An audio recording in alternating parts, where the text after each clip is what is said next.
Hello everyone, welcome to 3ddesignacademy.com. In this lesson, I'm going to show you guys how to use the Retopo tool.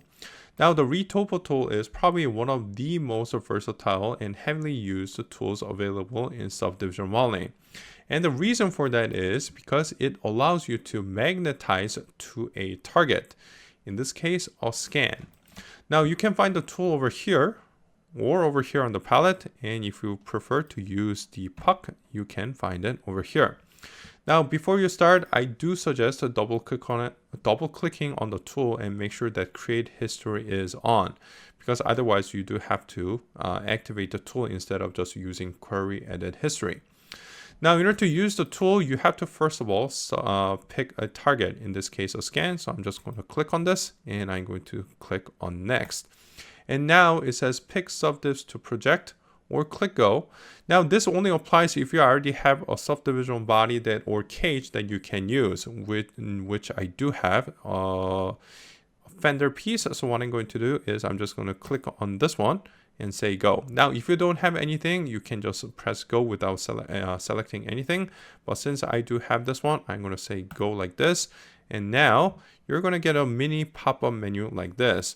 Basically, it's going to tell you everything that you need to know about how to use the Retopo tool. Now, in summary though, basically the left mouse click is going to be responsible for singular object movement, such as just plotting or moving either CV, edge, or face like this, whereas the middle mouse button is going to be responsible for loop movement. So if you want to move the entire row, you can use the middle mouse button like this. All right, so let's go over some of the options. So first of all, if you just click, it's going to be responsible for a draw. So what you can do is you can plot these points as the start of the Retopo tool. Now you can also move this. So if you get closer to the points, you'll see that I am able to move it. Now, same thing with the existing geometry as well. So if you want to move the edge, you can click on the edge like this as it's going to highlight. If you want to move the face, you can do that as well. If you get it closer to the edge of the CV, you'll see that I'm able to move that. Now, if you combine that with shift, you'll see that you are able to create face, extend edge, and insert edge. So let's see what that looks like. So once you have actually plotted the points, you can shift and you'll see that it's going to give you a preview. Now, if you actually click on this, it's going to actually give you a face like this. Now, if you click, get it close to the edge over here and click shift at the same time, you'll see that it's going to also give you a preview, and that is used to extend like this. Now, if you want to insert an edge, you can of course click on shift and it's going to give you a preview like this, and it's going to insert a row. Now, if you combine the movement or the left mouse button with control, it's going to allow you to delete. And this also depends on the location. So if you get it close to an edge, it's going to allow you to delete an edge.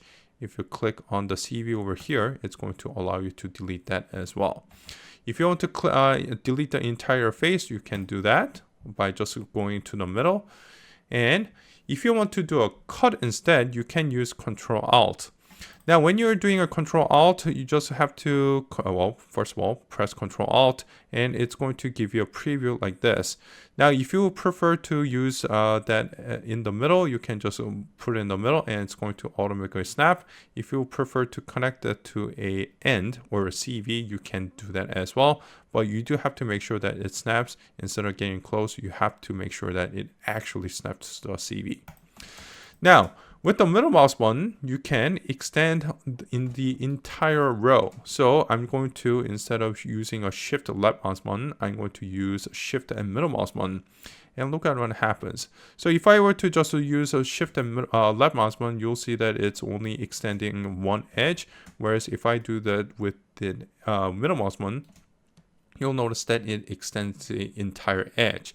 Same thing with delete. If you want to delete the entire row, you can use a control and you can use the middle mouse button to delete the entire row like this, and that's going to allow you to make adjustments like that. All right, so with the middle mouse button, of course, a movement is also associated with the moving the entire row. So if you, let's say, want to move the entire thing, you can use your middle mouse button like this, or this to move the entire row instead of just a singular object. Now, the right mouse button is responsible for relax. However, I do not really recommend using it just because it feels a little bit random at best.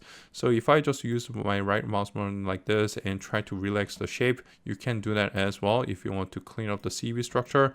But sometimes it does result in unwanted location of the CVs. So you just have to be a little bit careful. Alright, so that is a very basic overview of how to use the Retopo tool. Thank you guys for watching, and see you in the next lesson. Want to learn Autodesk Alias and digital sculpting? Then become a member at 3ddesignacademy.com, where you'll find hundreds of video tutorials ranging from basics, including curve creations, intermediate level tutorials such as this wheel, all the way to Class A modeling of the entire car exterior. Interested? Visit 3ddesignacademy.com.